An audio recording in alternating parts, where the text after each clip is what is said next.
The front line is combat at its most brutal. It drives people to extreme acts for many complex reasons. They were fighting for each other, not for patriotism, but for their buddies. We reveal the most decisive front lines in the Second World War and take you deep into the heart of battle with the men who were there. They were attacking with divisions, and I had one rifle company with about 100 men.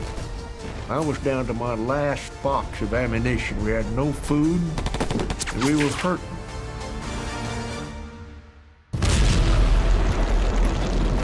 Omaha Beach, Normandy, D-Day. The greatest amphibious invasion ever attempted sets out to liberate Nazi-occupied Europe. It will be one of the bloodiest days in American history since the Civil War. One man who was dragging through the sand with his intestines all hanging out, begging for someone to shoot him. The beach becomes a place of slaughter. You're under fire, and a lot of people get killed before they even get out of the boat. Failed plans and raw courage make Omaha's front line one of history's major turning points. The Americans never stood a chance.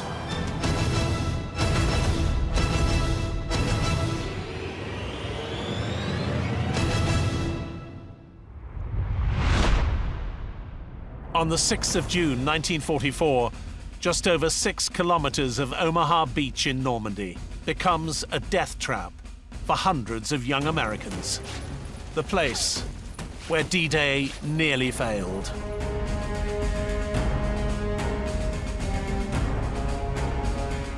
Of the 5 assault beaches on D-Day, Omaha was by far the most difficult. The nature of the terrain, the nature of the defences made it an absolute nightmare for any attacker. The landscape itself is a decisive factor. 275 meters of beach at low tide leads to a broken sea wall.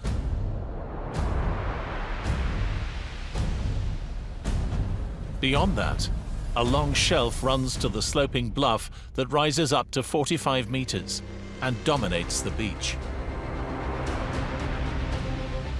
5 small draws cut through the bluffs.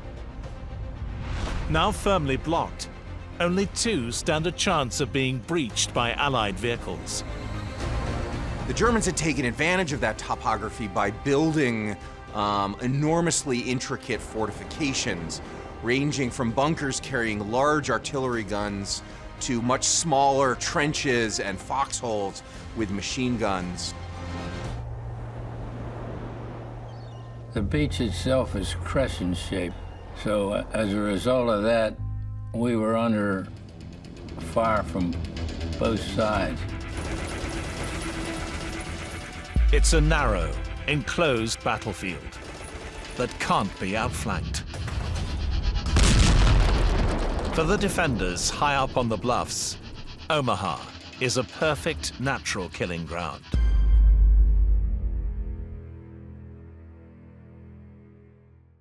Omaha Beach in many ways was the worst-case scenario for the Americans.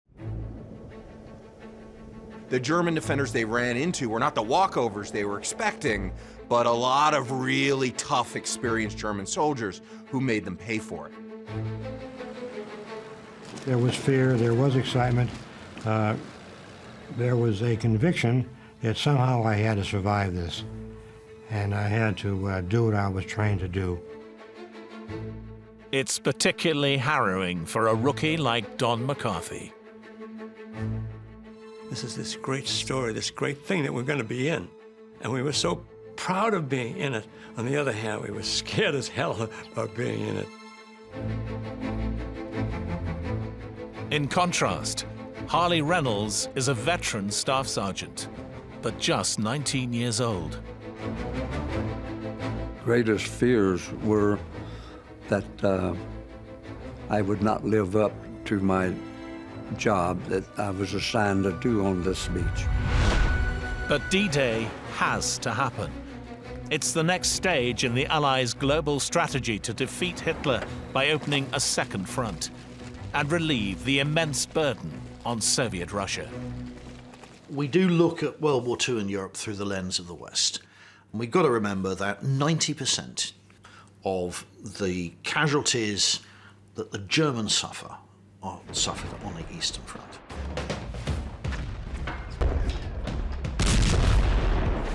For almost 3 years, Soviet Russia has battled the Nazis at the cost of millions of lives. They must get help from their allies, and so there is no room for mistakes.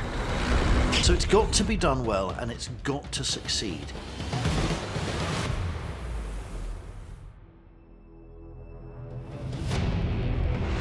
To liberate Nazi-occupied Europe, the Allies must land on the Normandy coastline to open that second front.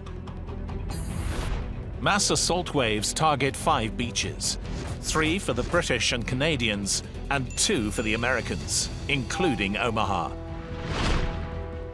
But taking them means breaching Hitler's defenses along the North European coast, the fortified Atlantic Wall.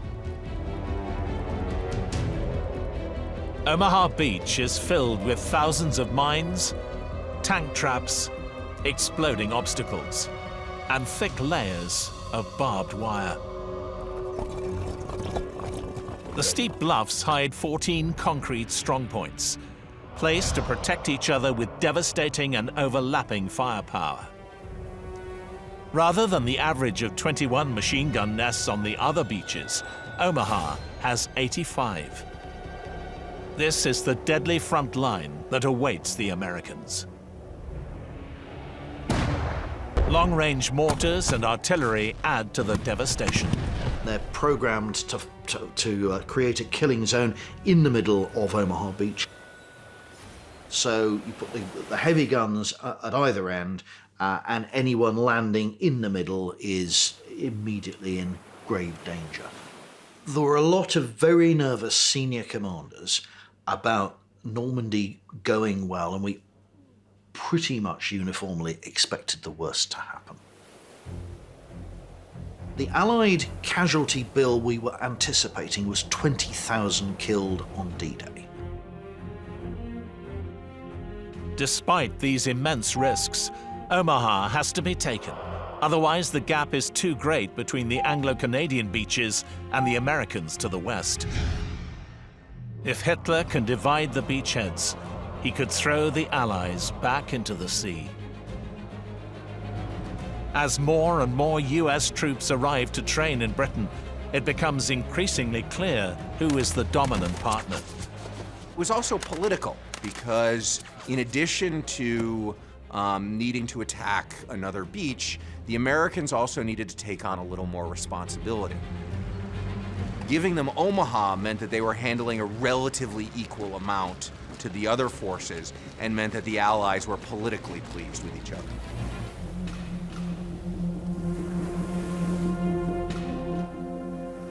After months of training, the largest invasion fleet ever assembled puts to sea. Nearly 7,000 ships, supported by over 11,000 aircraft, carrying more than 150,000 invasion troops. But masterminding the most complex international amphibious assault ever attempted is fraught with challenges. It's not only a British event, it's not only an American event, it's a coalition event. And coalitions in themselves are very tricky, because different nations might have different agendas. And you need to make sure that the Navy talks to the Army needs to talk to the Air Force, and all these things in themselves, which sound quite straightforward, in reality are very, very difficult.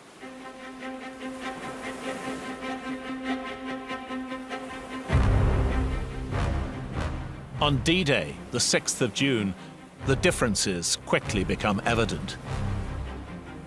To hit the low tide, the American beaches must be the first ones assaulted.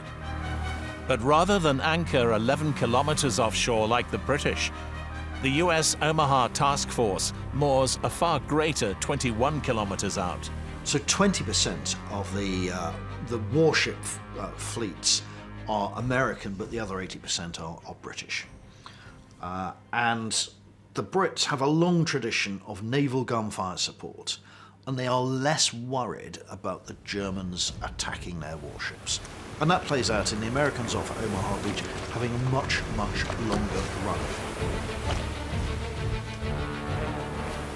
For the invasion troops, the first challenge is just getting into their landing craft in the rough seas. And we had to go down over the side on those nets to get into the landing craft. And the boats were going up and down. So you had to watch yourself or you get your feet go up between the two boats and you get injured. And actually some people fell into the water and drowned. We lost a lot of men during the process of merely getting onto the landing craft. To see your own buddies smash between the mothership and the infantry landing craft was not a pretty sight. Loading so far offshore means a long, miserable ride in. We were gonna be on the water at least 4.5 hours. Everybody immediately became seasick. What caused me to get sick was the cold. The wind was blowing and we were soaking wet. I started vomiting in my helmet, threw it out, vomited some more. And that's the way we went in. Not too pretty. Some of them only weighed 125 pounds, and they were carrying more than their weight, standing up 3 hours and being seasick. Now, our water's up to our knees, and we're using our helmets to bail with because we were afraid we were going to sink, and we did not want to sink. One area where the elaborate D-Day planning goes wrong is in equipping the troops. There was an axe. There was also a pickaxe and a pickaxe handle, useful in many circumstances, but perhaps not so useful when assaulting a beach. Then we come to something that you absolutely do need: ammunition, and lots of it, as much as you can possibly carry, because this is what you're going to kill the Germans with. You would also carry a lot of grenades. Most important thing that you're going to carry on that day, your rifle. This is what you need to kill the enemy with. Perhaps not so important is shaving and washing gear with a mirror, toothpaste, toothbrush, some soap, a copy of the New Testament. Equally, perhaps something you don't need to do is take in some useful French phrases. They might come in useful if you want to use this bit of kit, which, yes, this is a prophylactic. So, believe it or not, on the morning of D-Day, this isn't what a squad or a platoon of men were carrying. This was what one man was carrying and wearing as he came ashore on Omaha Beach. The weight of all that gear will have terrible consequences when the American troops hit the beach.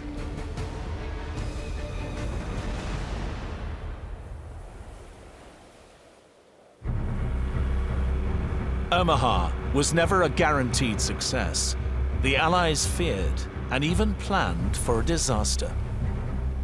What we forget now is that the Allies had all sorts of worst-case scenarios about D-Day. I asked the navigator of HMS Ajax on D-Day what would have happened had they had to take the troops off. And he said, we expected it to be a bloodbath. We all had a plan B for evacuation. It was to get all the warships as close to the shore as possible, lower all the lifeboats, all the rafts. In other words, it would have been like Dunkirk all over again.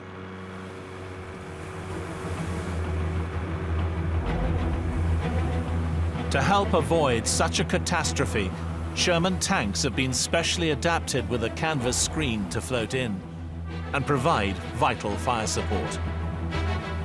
But at an extraordinary 6 kilometers out, 29 are launched and instantly become steel coffins. Designed for a maximum 30-centimeter swell, they're swamped by the rough sea. 27 sink, drowning their crews. The first wave of the 29th Infantry has just lost its armored support.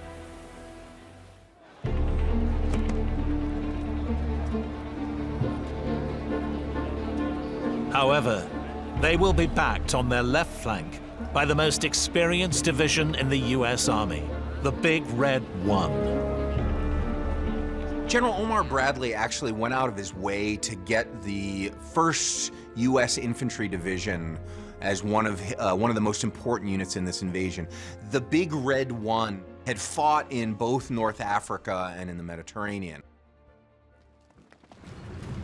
However, the landing's right flank will go to the totally untested 29th Infantry Division. A lot of the American units are completely inexperienced. Commanders don't know how effective they're going to be until they're actually in combat. The GIs have been told they only face a weak opposition in an under-strength coastal defense division. There were some veterans within it, but a lot were fairly old, which in military terms means they're in their 30s. A 35-year-old infantryman, believe me, is a very old infantryman. And a lot of them were convalescents. But what the Allied planners do not know is that a new unit had just reinforced the Omaha sector, the 352nd Infantry Division. Their reputation has been exaggerated over time, but they are still a fairly full-strength German division in defensive positions, and so present a real threat.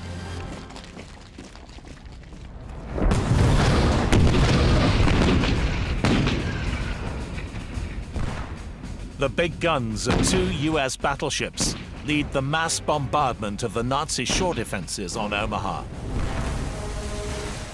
Our Navy guns were firing, and you could hear the shells from the big guns. And when those would pass over our head on the way inland to the beach, it sounded like buses or trucks or something being thrown from the noise. This footage shows Sergeant Reynolds in the front of his landing craft approaching the shoreline.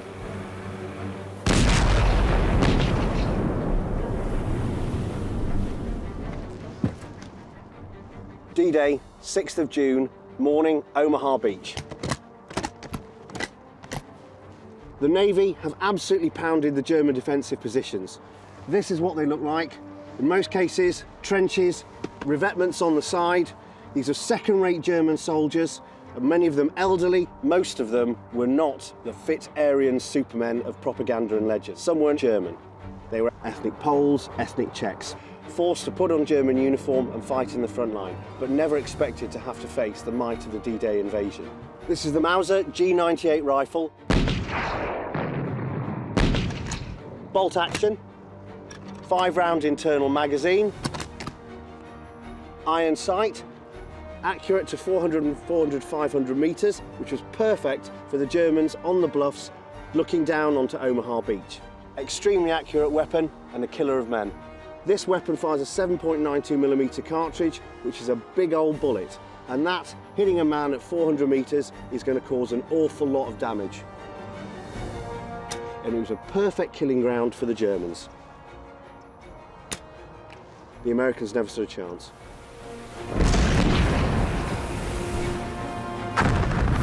The bombardment seems devastating, but it's very inaccurate. And the defenders just sit it out in concrete bunkers, stunned by the sheer scale of the invasion. When they looked out and saw the invasion fleet, it dawned on them that they were just in a parallel universe militarily. They had just no concept of the military power that the British and Americans and Canadians could bring to bear. In their fleet of landing craft, the troops see the skyline ahead light up as heavy bombers try to drop 13,000 bombs on Omaha. Before a second wave unloads another 4,000 munitions.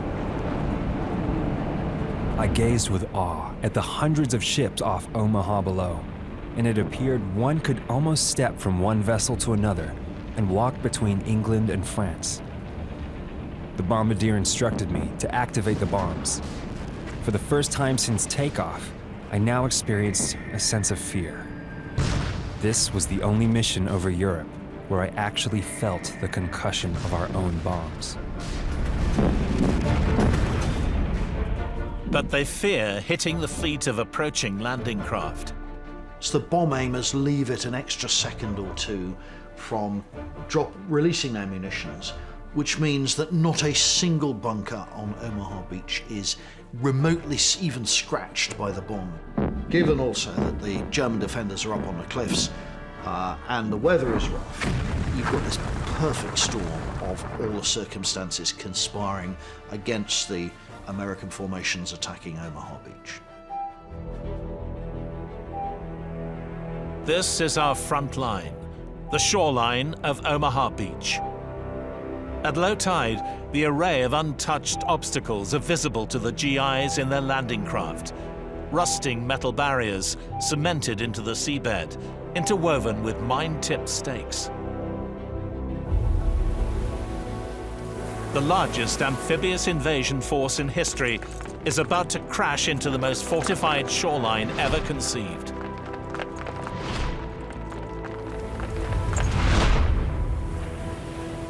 Just before the 29th reached the right side of Omaha, the Navy unleashes its final onslaught. They fitted out an LCI barge with 1,000 rocket launchers, which sounds great, doesn't it?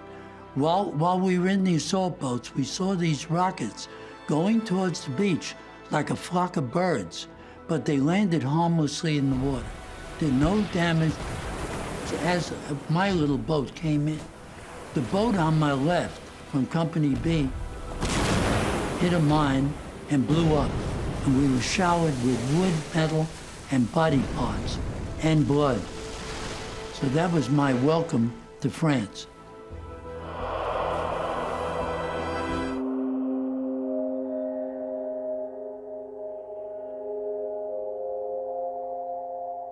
Offshore, submerged sandbars, 45 to 90 meters out, beach many landing craft, forcing the troops off into deep water.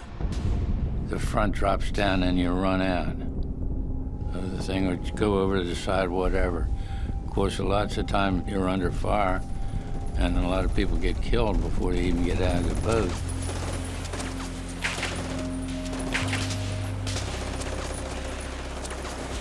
People run out in water over their head, and some of them drown. I saw the whole landing craft go up in flames within seconds and sink very quickly. The only time we stopped firing was when the gun barrel began to overheat. We took up our rifles and used them instead, aiming at the Americans coming out of the water.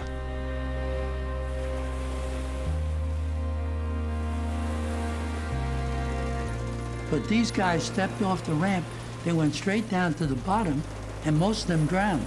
And they were trying to get this equipment off. They were being gunned down by the snipers in these trenches on the bluff.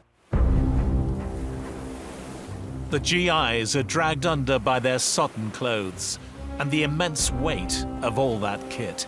Because the Allies were afraid of what would happen to soldiers in the water, they were all issued with one of these, which is a life preserver.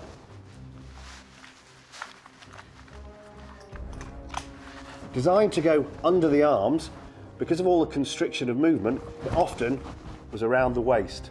And again, that proved an absolute death trap for so many of the soldiers. They went into the water, life jacket inflated, turned them up like a bottle, and they drowned.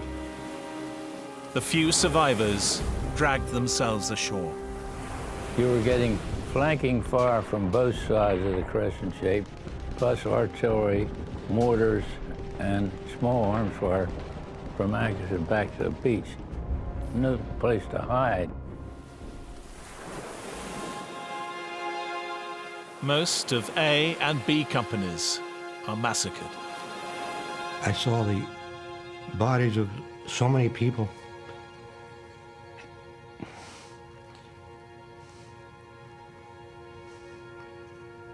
I think always particularly of one man who was dragging through the sand with his intestines all hanging out, begging for someone to shoot him. We had stylets of morphine, and we emptied those stylets into him to help put him out of his misery. If Omaha fails, the whole of D-Day is jeopardized. One of the big challenges of this kind of attack is that you not only have to deliver the soldiers onto the beaches, you want to deliver as much firepower as you can to support those soldiers. But on the right flank, the 29th Division has already lost most of its tanks and artillery in the rough seas. It was going to be the ordinary soldiers who figured out a way to get off the beach, get through the German defenses, and make the landing a success.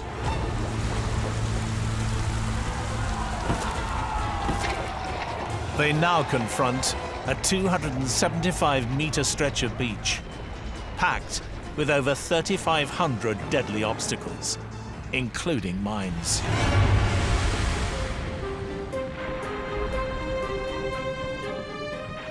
The most dangerous job on Omaha Beach, clearing the obstacles, falls to a few brave men, specialist engineers. The unsung heroes of Omaha Beach were really the combat engineers.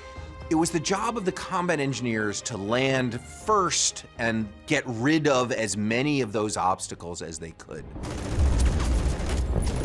We went to work, laying plastic explosive bags on the various obstacles. Some of the obstacles had GIs sheltering behind them. We told them to move forward, or they would be blown up with it. As the tide rose, we raced from one to another. The quickly incoming tide also drives the troops up the beach. It was a nasty, ugly, thankless job. They were incredibly vulnerable to German fire, and they took horrendous casualties carrying out their missions.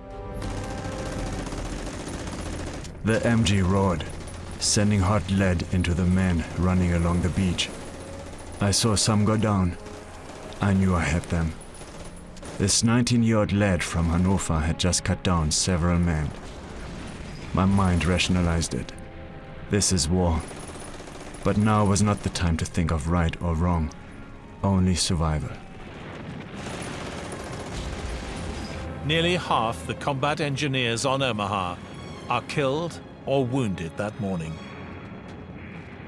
What became clear really quickly the morning of June 6th was that the plans had almost entirely broken down. The tanks hadn't made it ashore, the artillery hadn't followed, the forward observers didn't have their radios. What was supposed to happen wasn't happening. All General Bradley hears in the fleet offshore is bad news. My worries deepened over the alarming and fragmentary reports. From these messages, we could piece together only an incoherent account of sinkings, swampings, heavy enemy fire, and chaos on the beaches.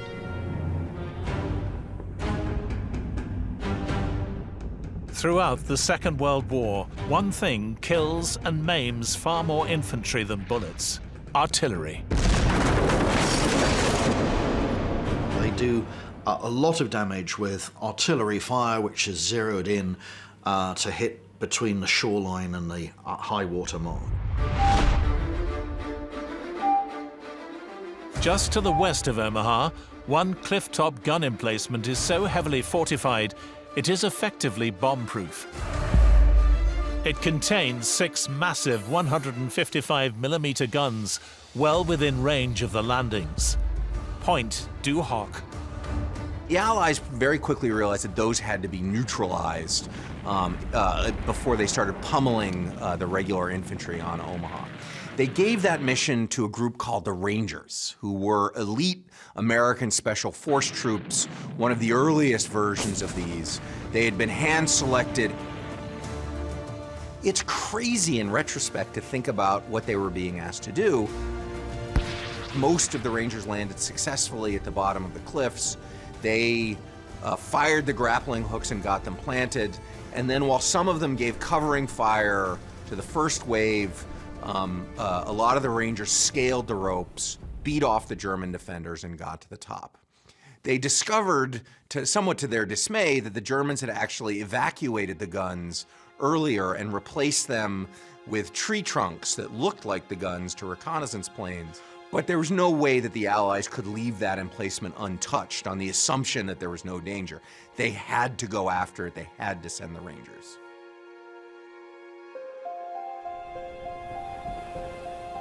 But they pay a heavy price, losing 135 of the 225 men.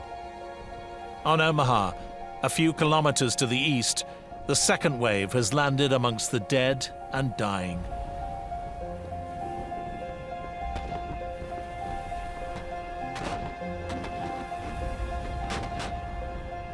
Confusion leads many of the landing craft to the wrong landing zones. Dense smoke hides key landmarks from the inexperienced crews, while strong currents drag them to the east. However, on the left flank, with the 1st Division, more of the supporting Sherman tanks and artillery land, as they are brought right to the beach by their larger landing craft. But the incoming tide drowns many of the wounded, as the survivors desperately crawl towards the only cover, a broken sea wall around a meter high. And I saw somebody coming toward us in the smoke, and he's yelling at us. He said, "Come on, guys, 29, let's go. Let's get up and run." And we get up and ran the length of this beach. Now you're talking about 2 football fields long that we have to run. And we're all so happy that we're alive. We got off the bloody beach. Barely an hour after the first landings, in the center of Omaha's killing zone, the front line has shifted less than 280 meters forward to the sea wall. Here, bedraggled survivors of the 29th Infantry seek shelter from the relentless fire. Knelt down facing the wall and started praying with his rosary beads. And the machine gun, that same machine gun that was fired at us, cut him in half. The noise was unbelievable. You could hardly hear the screams of men. I was in a position to see the first waves coming in and to actually see some of the German positions because of the flashing of the fire.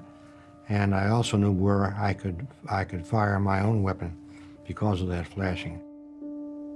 Only chance determines who lives and who dies. He got hit by a sniper in the head. Why not me? I was right behind him. So I didn't get hit, and he was dead after crossing the beach without getting wounded.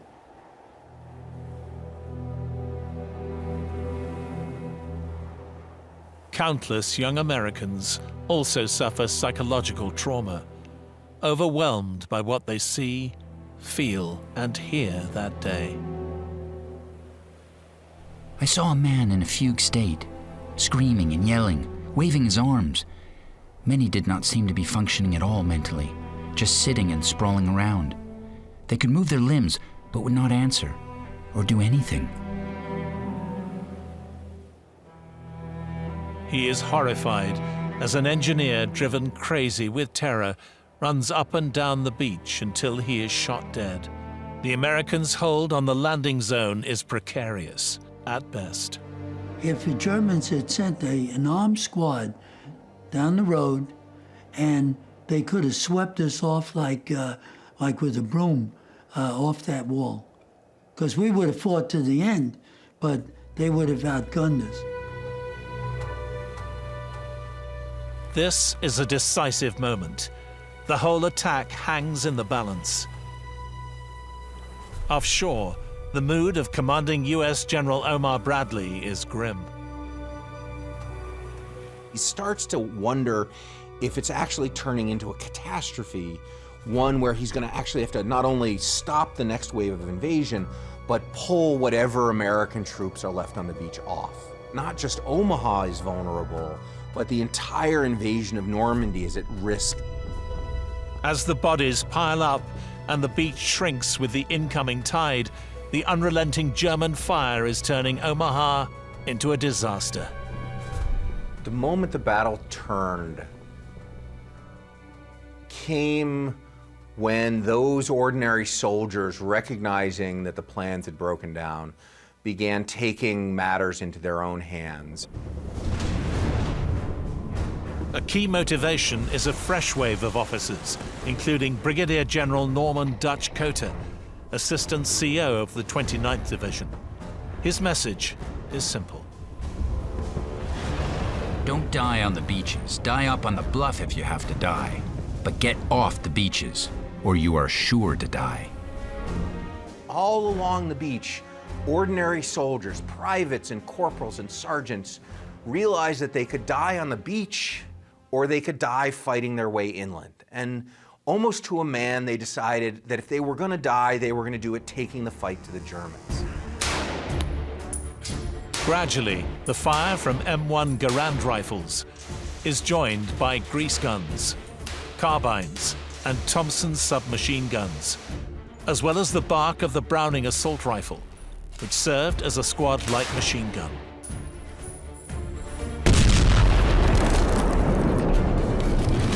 Still under intense fire, but taking the lead, Sergeant Reynolds' advance is blocked by the next line of German defenses. Thick layers of barbed wire embedded in concrete. Another job for the few surviving engineers. As the bullets hit around him, one uses a Bangalore torpedo, a series of long tubes packed with explosives, to blast a way through. He was the greatest hero on that beach because in blowing that wire, he made it possible. That was our way off of that beach.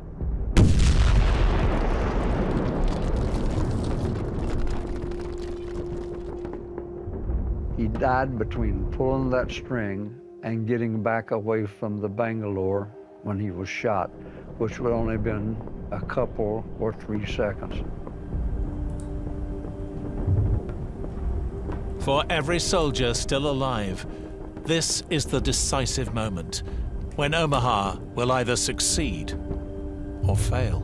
It did come down to individual officers and NCOs and soldiers, but mainly their leaders, deciding that they are going to not win the war, not win the battle, but they're going to take that trench or they're going to take that position. And once they've done that, then they take the next trench and take the next position. They weren't necessarily fighting for America in that moment as much as they were fighting for each other. They understood what they were going through, they understood what their fellow soldiers were going through, and they wanted to make it mean something. Not for the United States or for patriotism, but for their buddies. And that got them up and got them moving.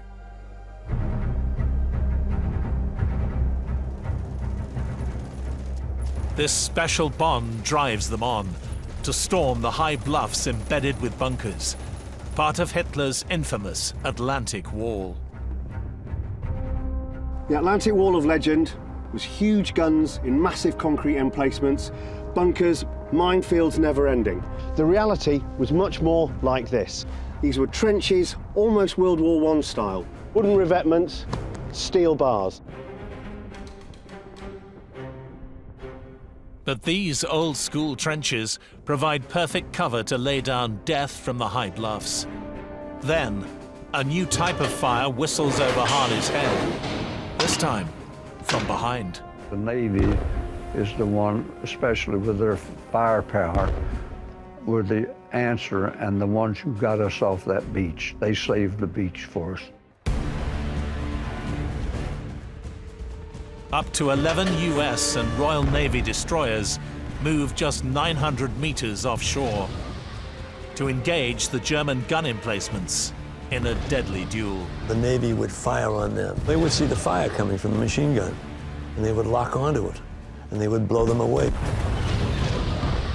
Under the Navy's covering fire, the Americans assault the sloping bluffs, finally driving the front line uphill. But despite a battering by the naval destroyers, at least one major fortification maintains its devastating fire. It's called WN62. WN62, Widerstandnest 62, was one positioned at the top of the bluffs with fantastic fields of fire. It was a complex defence system in itself, surrounded by its own mines. Its defenders survived the original Allied bombardments, and its arsenal of big guns is only silenced after an epic battle. Until then, machine gunner Heinz Sevelo famously claims to fire 12,000 rounds from his MG-42 machine gun. The bunker's artillery destroys Sherman tanks and landing craft. The fighting went on, and we could see smoke belching from one of the strong points, while others had fallen silent. We had no way to contact those that still resisted. We felt quite alone. We kept up our fire at the Americans on the beach, but only to keep them away from us. My thinking was simple: don't shoot at me, and I won't shoot at you.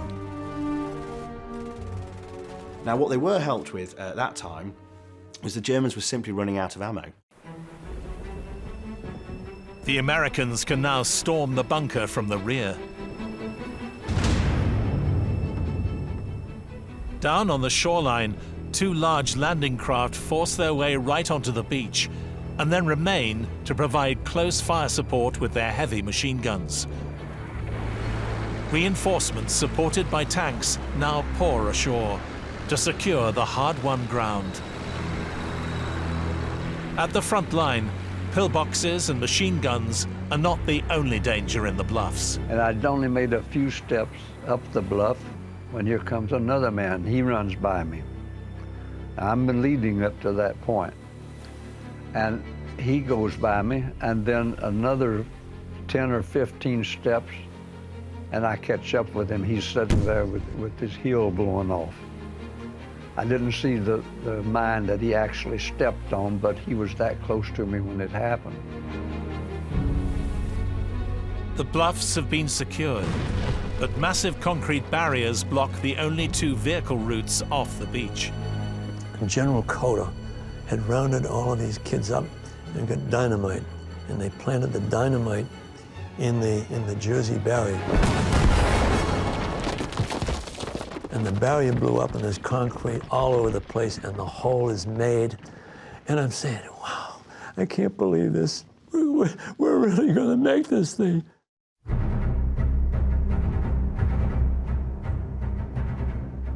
But lurking over the bluffs is a German division the Americans know nothing about. As the draws are blasted clear, over 18,000 troops have now landed on Omaha and slowly begin to advance with armored support.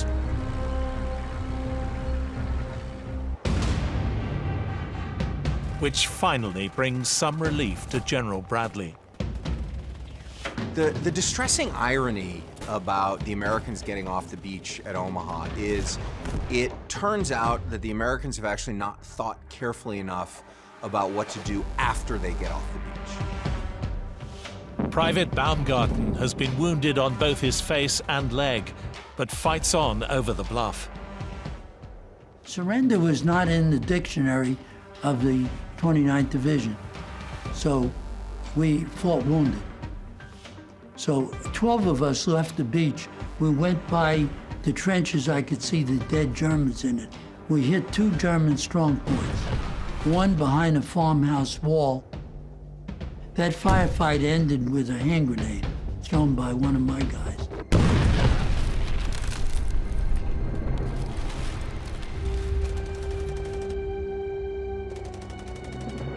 The next objective for the 29th on the western or right flank is the small village of Vierville, just beyond the bluffs.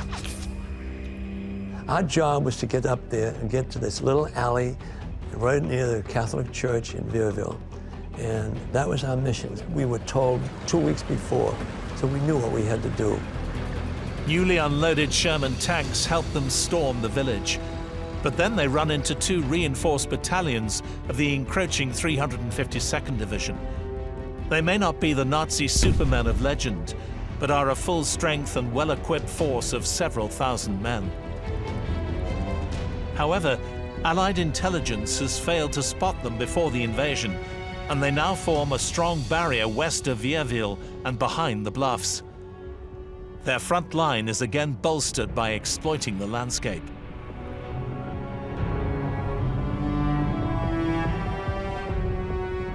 They discover that this is terribly good defensive terrain. It's called the bocage, and it makes the German job of defending things much easier. And it turns out for the Americans that their job's not over when they got off the beach. It's in fact getting incredibly hard as they push inland. The bocage is the ancient hedgerow that lines the roads and fields. It's so thick, it can even stop a Sherman tank. And we never had any training for hedgerows. And I often wondered about that. I asked, and I got the answer that they didn't, because they didn't want the Germans to know where we were going to land, because there were no hedgerows in the other areas. This bocage hedgerow is a perfect defensive shield around the settlements beyond Omaha. Some of these villages, the Germans were able to establish defensive positions. You have large farm complexes, and they become basically like a fortress, which is very difficult for infantry to overcome, and particularly if the infantry does not have a lot of armor or indirect fire support. In the American center, the uncoordinated advance on Saint-Laurent is not prepared for the unexpected presence of the 352nd Division, which gives the US commanders a new fear: a mass counterattack. When you look at German military doctrine in the Second World War, there's one thing that is always absolutely certain: the German army will always counterattack. You do not want to lose the initiative. You want to determine the actions on the battlefield. But only one German general has a reserve force that could counterattack on Omaha: the commander of the 352nd, General Dietrich Kreis. What he should have done, from a German perspective, was to throw it at the beach. And it would have taken horrendous casualties from naval bombardment on its way there, but it would have arrived, probably a couple thousand men strong, loaded down with ammunition for the beach defences, and then who knows what might have happened. Instead, General Kreis sensibly holds the front line and stops any further American advance.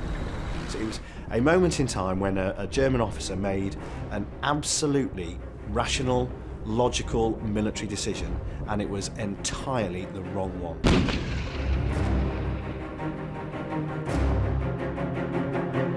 By the late afternoon, the Germans could only hit Omaha with long-range artillery fire.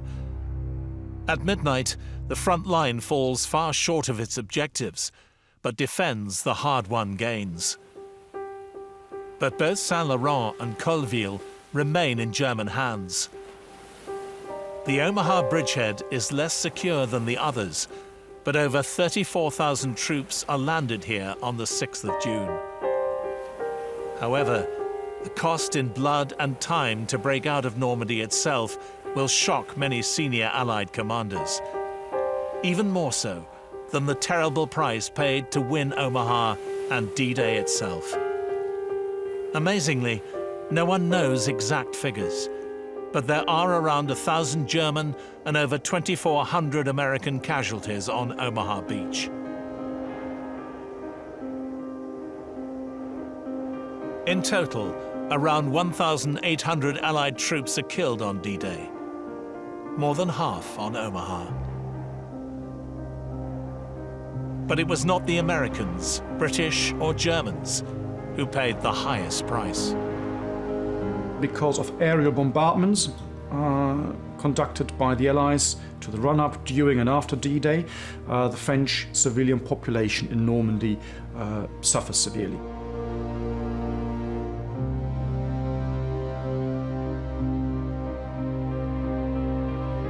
The figures are hotly debated because there's also always a political element to it.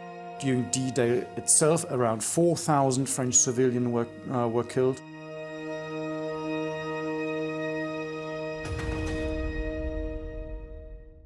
Omaha stands as a really remarkable achievement.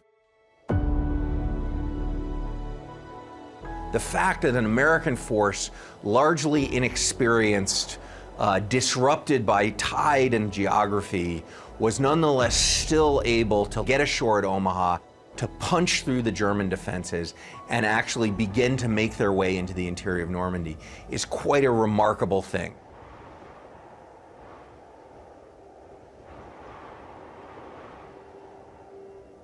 They sustained very high casualties, and this set the scene for the American soldiers for the next days and weeks of the Normandy campaign. D-Day is a hard-won victory, but there is almost another year of fighting ahead for the men who survived their longest day. I felt that God saved me through that ordeal on the beach, which basically I should have been dead, to become a doctor and save people's lives, and to tell the story of these people and tell their parents what happened to them. I just feel that I was very fortunate.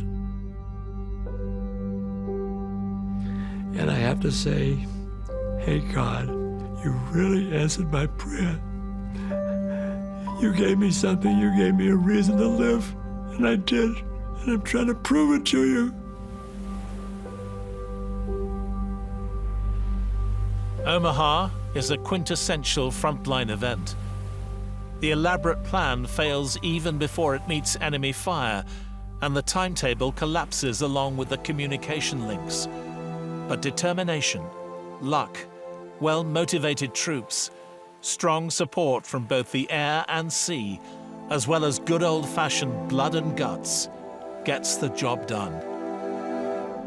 Their sacrifice is the foundation for the liberation of France and Europe.